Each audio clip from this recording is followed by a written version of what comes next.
Ka qenë 2 vitet më të tmerrshme të jetës time. Pse e thua kështu? Kjo është Alda, një 30 vjeçare e divorcuar nga qyteti i Shkodrës dhe nënë e një vajze të vogël që pasi kishte mbyllur një martesë të dështuar. Është njohur me emrin dhe ka vendosur të krijojë një lidhje të re. Partneri, një 35 vjeçar, edhe ai nga Shkodra e babai një vajze, në fillim shfaqet i ngrohtë dhe shumë i kujdesshëm, duke dhënë imazhin e të dashurit model. Me Enin jam njohur para 3 vitesh në rrjetet sociale. Kemi fol disa muaj, thjesht kemi shkëmbyer mesazhe. Pas 4 ose 5 muajsh e kam takuar për herë të parë. Kena takuar disa herë derisa iku në Angli. Edhe unë normalisht e prita 2 vjet. Një raport në distancë që për shumë çifte është një provë e vërtetë nëse lidhja është ajo e duhura ose jo. Po për 30 vjeçaren duket se ishte nisja e një maksi. Realisht u kthy në një toksik i tmerrshëm. Ishte shumë xheloz, nuk kisha mundësi me dal fare, nuk kisha mundësi me bë asgjë për jetën time, vetëm punë, shtëpi. Nëse nuk ju hapte një sekond telefoni, merrte gjithë shtëpinë time në telefon. Gjithkusht rrite mi, kushdo që ti dilte përpara, më kaloni Alden, kushta Alden. Dhe unë ja pranova gjitha këto. Ja pranova sepse e kam dashur, se unë kur e njofta në fillim nuk ishte kështu. Në momentin që ai ku atje u transformua si njeri. 30 vjeçarja pranon çdo gjë për hir të dashurisë, duke u kthyer në një kukull të kontrolluar në distancë nga dikush që jeton 2500 kilometra larg. Por pasi sheh që partneri po ka përcen çdo limit, ajo vendos të rebelohet. 6 muajt e fundit i thashë, unë nuk du të rima me ty, nuk du të flas me ty, të lutem shumë vazhdo jetën tënde, unë jetën time. Nuk pranote në asnjë lloj mënyre. Ti nuk ke ku shkon pa mu, ti do rish me mu. Këto biseda bëhen të përditshme dhe vajza, ndoshta edhe nga insistimi i vazhdueshëm i Enit, vendos ta takoj, po për shkak të mungesës së një vize në Angli, destinacioni është një tjetër shtet. Jemi takuar në Spanjë. Ai ka ardhur nga Anglia në mënyrë ilegale, unë kam shkuar nga Shqipëria atje. Unë që atje pa që me këtë person ka diçka që s'shkon. Nuk e kam ngacmuar fare në sensin që nuk e kam kundërshtuar, nuk e kam thënë asgjë gjë se tash në fund ditës unë kam marrë këtu. Do si të ndodhi kush do më gjej mua këtu. Pas këtij takimi dhe qëndrimit disa ditor në Spanjë, Që sipas vajzës ishte tepër i sforcuar, 30 vjeçari vendos të kthehet bashkë me partneren, ndoshta me idenë që nëse do të ndahej edhe një herë nga ajo, do ta humbte përfundimisht. këtu Maksi i përjetuar nëpërmjet telefonit kthehet në një realitet të prekshëm. Erdhëm në Shqipëri dhe ishte dita e parë në Lezhë. Ai ku në Shkodër më tha mund të dalim për kafe dhe unë i thashë, sot nuk jam të dalë, se sot kam marrë në Shqipëri do të ri me gocën time. Jo do dalësh, okay, dola me pi kafe dhe i thashë, jeni unë do kthehem në shtëpi, nuk du të rri me ty sot. Mjafton kjo fjali e vetme që 35 vjeçari të dalë jashtë kontrollit, duke demonstruar anën e tij më të dhunshme. Aty pastaj më ka dhënuar në makinë edhe do më thonë jam përmend vetëm kur më ka ra gjaku, se unë menova se më hodhi ujë. Më ka marrë, më ka ndrumë, se isha bërë këtë gjak. Në realitet, çmenduria sapo kishte nisur, sepse pasi e kishte goditur duke e lënë në gjendje të fikti, ai vendos ta mbajte izoluar, nga frika se Alda do të fliste me dikë. Më ka vesh rrobat e veta dhe më tha që do rrim 4 ditë këtu në hotel, tha derisa të ikin shenja. Thash po më kam gocën, do të thënë mu mbidin telefon shtëpis, nuk kisha si më hap kamerën unë mamit tim, isha komplet e nxime. Atë natë nuk i thash më asgjë. Ai fjeti sikur mos e panova asgjë. Unë isha ta natën pa gjumë normalisht, mbite telefoni, jo thosha do vi mëngjes, do vi ma vonë. Kur u zgjun mëngjes i thash, ka për vajzën telefon dhe më kërkon duhet me ik. U mënova e mora me të mira. Edhe më çoj te shtëpia, po gjatë gjithë kohës rrite me mua. Në ikin shtëpia e mprit lagja, se kishte hallin që do më shohin shenjat, nuk e di, do i tregoj kujt. Duke parë që gjendja fizike e vajzës nuk është as pak e mirë, për më tepër që shenjat e dhunës janë të dukshme në fytyrë, Ai bën një veprim që na vën në dyshime se kjo sjellje me partneret është diçka e njohur për të. Shkoj mbleu një krem. Pudër. Po, dhe i tha që du kremin më të mirë, tha që keti me syze. 2 ditë e fsheha si gjë në shtëpi. Sa shkosha në shtëpi u shtriva direkt vite mami që o Alda po hajde, hap, se s'qosh, çka ke. Mas 2 ditë unë kisha me ikën punë, po me syze në punë. Erdhe njerëz, si që syzet më si van syzet më në zyre. Kam dhëm koka, e mi hoqën syzet. Më pa ashtu, tha jo, tha kjo gjë do bëhet e madhe. E morën vesh gjithë njerëzit e mi, e ndalun Enin. që ndalun. E takuan për çka ke bë këtë gjë. Atë ditë ka taku dhe babi. Ai vetëm qate, që unë e dua Alden, nuk është e vërtet, ajo e ka lëkurën delikate dhe jashtë nxis syni. Sidoqoftë, këto takime të familjarëve dhe përgjërimet e Enit nuk i interesonin as pak vajzës, e cila ishte jo vetëm e terrorizuar, por edhe e prerë tashmë. Edhe unë ju thashë, ju lutem i thoni, nuk du me denoncu, ju lutem i thoni mos ma afrohet ma, nuk du me pas mas një lloj kontakti me te. Pas kësaj ngjarje, që la shenja jo vetëm fizike, por edhe në shpirtin e vrarë të saj, Alda kërkon të nisë një kapitull të ri larg problemeve që i kishte shkaktuar ky person. Kalun 2 muaj,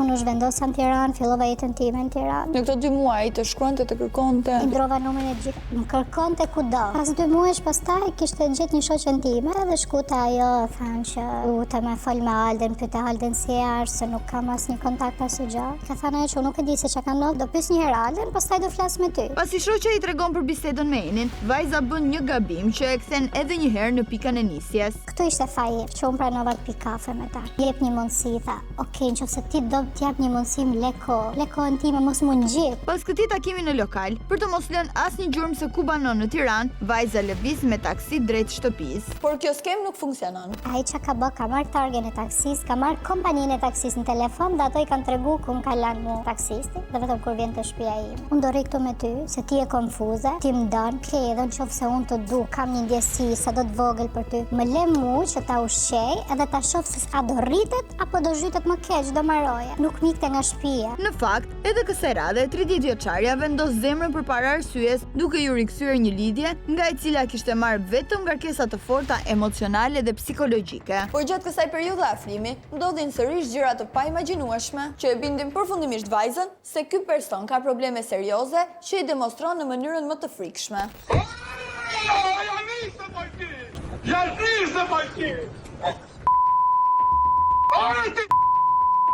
Me ke ka fleti, man! Me ke ka flet, man! Come! Anis locazioni!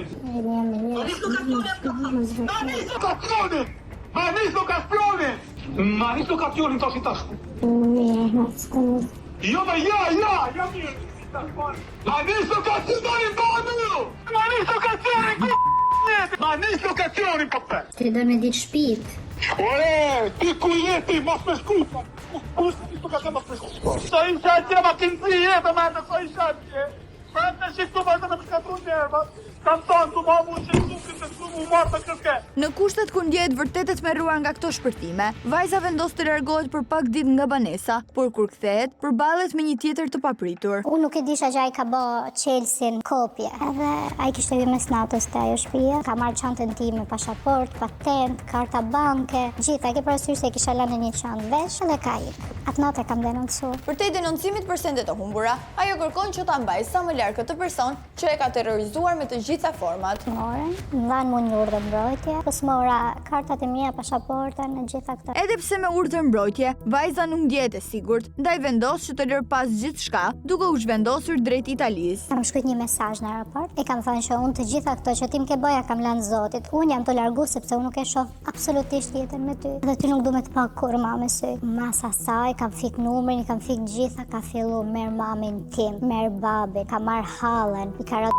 motrës time. Po vllai ka kontaktuar me Enin për të pyetur çfarë po ndodh? E ka kontaktuar Eni, e ka sha, e ka ofendu, çfarë si ka thënë. Fakt që vërtetohet nga këto tekste plot fyerje e kërcënime që Eni i ka dërguar vëllait të Aldës. Kuptohet që ky veprim do ta kompromentonte rënd raportin mes motrës dhe vëllait. Unë sot kam qenë qeshor korrekt që s'flas me vllain tim për këtë. Kjo është pjesa e parë e kësaj historie, e nisur me kontrolle në distancë dhe e vazhduar me dhunë, presione, shantazhe e kërcënime për vajzën dhe familjarët. Sepse në vijim, ky 35 vjeçar që duket se nuk njeh asnjë limin ndaj ish partneres, nis një seri shantazhesh, kësaj radhe në rrjetet sociale. Në datën 17 shtator me pasaportën time të vjedhur ka ble numrin në Shkodër. Se si ka arritur që me pasaportën e dikujt tjetër të blinte një numër telefoni regjistruar në emrin e saj, do ta shpjegojmë pak më vonë. Sepse në këtë histori është implikuar te një tjetër person. Unë kam ik me 5 shtator, rrjetet e mia kanë filluar me datën 17 shtator të hapen. Me atë numër ka hap gjithë rrjetet sociale. Njëherë ka hap TikTok, hap Instagram, atë të filloj me video intime, Të cilët vajza ja kishte dërguar në mirëbesim kohë më parë kur raporti ishte në distancë. të jam nis gjithve në privat, të i postu në story, mesazhe pafund, merrshin njerëzit në dytë natë salda çaj të bë. Shanja të video, si të i hedh, po si mund t'i hedh unë thash. Me shumë djallësi, të gjitha videot dhe fotot ai publikonte në profilet false, të hapura në emrin e agjensisë ku punonte 30 vjeçaria. Duke patur qëllim të vetëm denigrimin e saj saj. Shkova pyeta për numrin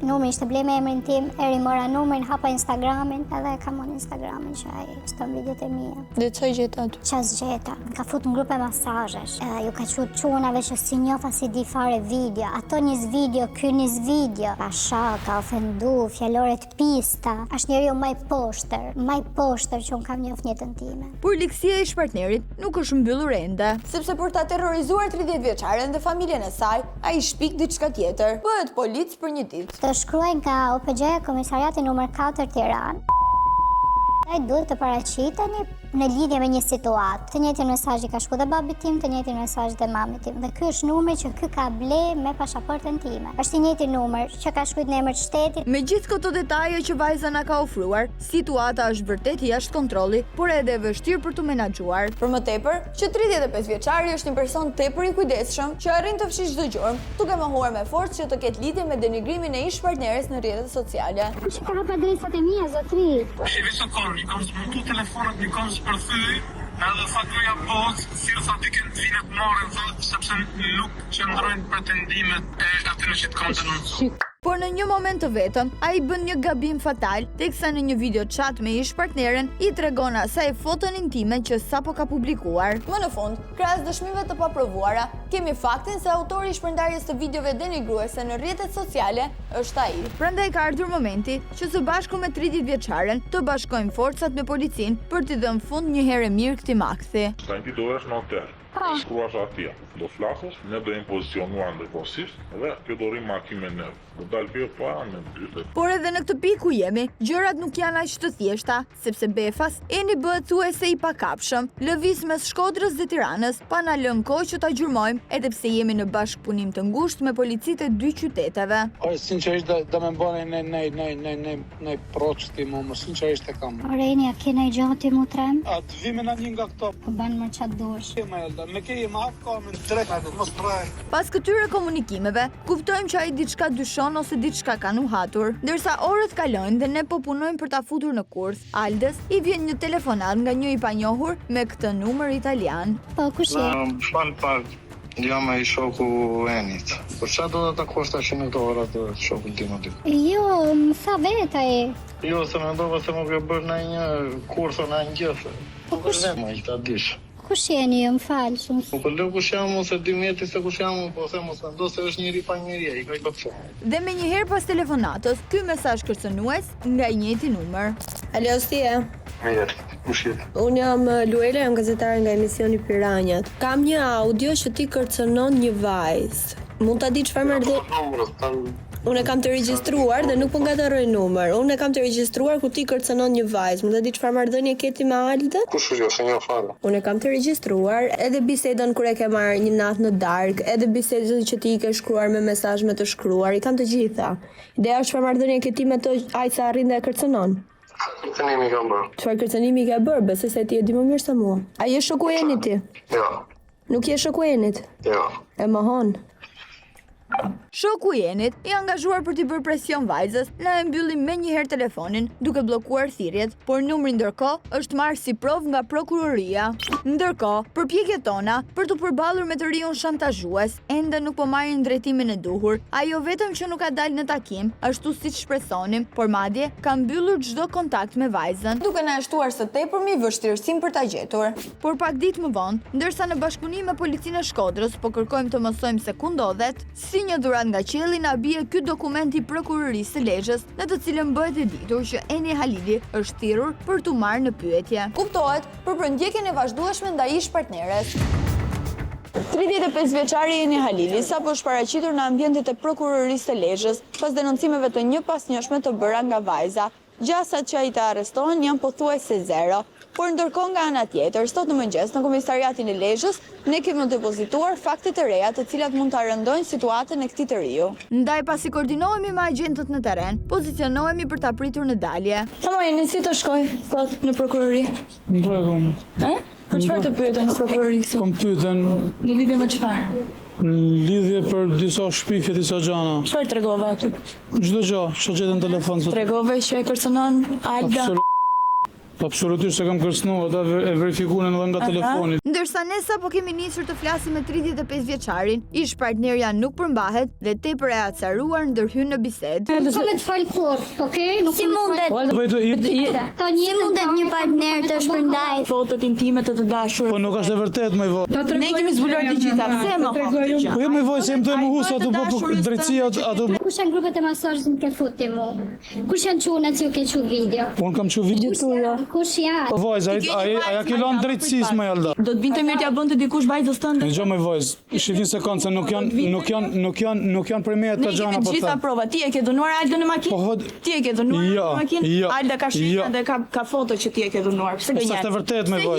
Po s'është e vërtet me. Se hiqesh ti oficeri i policisë gjyqësore i komisariatit. Isha me to PG-ja më të. Pse hiqesh me numrin që është bler me emrin e Aldës? Pse hiqesh ti OPG? Çfarë numrit kam blej unë? Ma ka blej Alda me numrin. Ka bler Alda. Vazhdo në gënjen. Pra vazhdoj e gënjën. Ti që është vepër penale ti hiqesh si oficeri i Të policisë. shifo më arrestoni pra voj, ç'a të them tash? Okej, Ai orda. di çfarë domi ke shkaktuar vajzës? 3 vite marrëdhënie dhe ti bën. Çfarë unë kam shkaktuar këto gjana? Po jo më vojs, nuk është e vërtet më vojs. Nuk është e vërtet pra. Aq burri e mojeni. Po nuk është e vërtet. A ke mundësi të lutem? Ja, burr sa t'ja pranosh Aldës dhe ti kërkosh falje. Po për çfarë më kërku falje më vojs? Ai ke dhunuar, more. Jo më Po vojs. pse gënjen? Se ne kemi prova. Po jo më vojs, po s'ke provë më vojs. A ke bler 2 numra dhe Jo më vojs. ti OPG? Jo më vojs. Gjatë gjithë bisedës, Iriu e mohon në mënyrë kategorike që të ketë lidhje me situatën dramatike që i është shkaktuar ish partneres dhe këtë e bën me një ftohtësi të frikshme. A ke hyrë tek shtëpia e Aldës në Tiranë dhe Po ke kena nejt bashkë, kam vjell? Po pra, keni ndenjur bashk, e ke dhunuar dhe ke hapur rrjetet sociale me foto të saj intime. Thoni çat doni, ka mundësi të lutem? Do të vinte mirë t'ja bënte njëri vajzës tënde. Do të vinte mirë t'ja bënte njëri vajzës tënde. Do të vinte mirë në këtë përgjigje. Kërcënimet që ja bën familjes së vajzës, a nuk të vjen zor, nuk të vjen turp, a ke familje vet? Çfarë mashkulli je ti? Në kushtet kur Eni nuk na jep asnjë përgjigje të sinqertë për problemet që i ka shkaktuar vajzës, mendojmë që gjëja më e mirë është të ndalojmë aty për t'ia lënë në dorë organeve lizbatuese.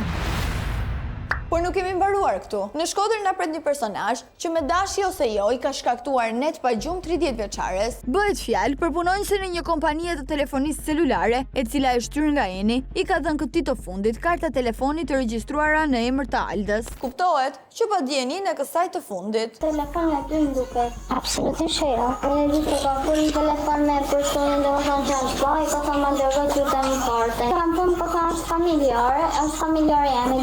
Ti që lidhje keme ta, se nuk besoj që ka ti jep një numër ati. Dhe një fakturët që s'kjen po qenë. Edhe pse e zën ngusht, vajza nuk pranon të këtë qenë bashkëpunëtore me 35 vjeçarin. Edhe pse disa dyshime na ngelen. Jam Luela, gazetare nga emisioni Piranja. Si mundesh ti si operatore të japësh numra klientëve me kartën e të tjerëve pa qenë pranishëm? Nuk është dyqan jam. Nuk është dyqani jot, por ti nuk mund të japësh karta pa qenë i pranishëm. Veç se kam lutem. Çfarë lidhje ke ti me Enin? Nga e njenin? Nuk e një fare. Po si i jep ti numrin, vetëm se të mori me kamerë dikë, të paraqiti dikë dhe ti i jep një numër? A i verifikon ti paraprakisht? Po nësa i djalë me atë numër mund të ketë kryer vepra penale, mund të ketë vrarë, mund të ketë prerë. Kush mban përgjegjësi? Mban ti? Lutem, mund të më japësh një përgjigje nga ai? Po si ja jep ti numrin? Nëse vjen dikush edhe thot dua numrin me emrin me kartën e Luelës dhe nxjerr një bjondë tjetër siç jam unë, ti do t'ja japësh? Po nuk ja japës, nuk e Po si ja depra? A i di që është hequr si punonjës policia që është vepër penale? A i di që shantazhon dhe kërcënon vajzat të reja? Numër që e ke shitur ti. Del emri jot në sistem. E kupton se e rëndësh kjo që ke bërë? A mban ti përgjithësi sa vjeç? Sa numra ke shitur kështu hera tjera? Asnjëherë. Ti numrin, ti si ja jep? Me çfarë logjike a det? Të ka paguar, të ka dhënë lek? Okej, është më shtrem, jo. Është më shtrem, okej, ka ardhur në dyqan dhe ka fol domethënë celular me ka fol me vajzën fjalë, po fol me dikën ka thënë që më dërgo kartën, i tha që ta hapi dhe gjithë numrat që djalim ka dhënë kanë qenë këtë emër. Nësa ma nëmë ka thëmë ose motra ose nuk e di emrin e t'i djalit nuk e njoh fare. Më në fund, shitësja është përgjigjur duke pretenduar që kartat janë dhënë në mirëbesim. E vërtet ose jo kjo çfarë dëgjuam, i mbetet ta sqarojnë autoritetet, të cilat kanë nisur hetimin dhe për këtë 20 vjeçare, e cila akuzohet për veprën penale, falsifikimi vulave, stampave dhe formularëve. Ndërkohë, ndaj 35 vjeçarit Eni Halidi rëndojnë akuzat, dhunë në familje, veprime në kundërshtim me vendimin e gjykatës, mashtrim dhe falsifikim i vulave, stampave dhe formularëve.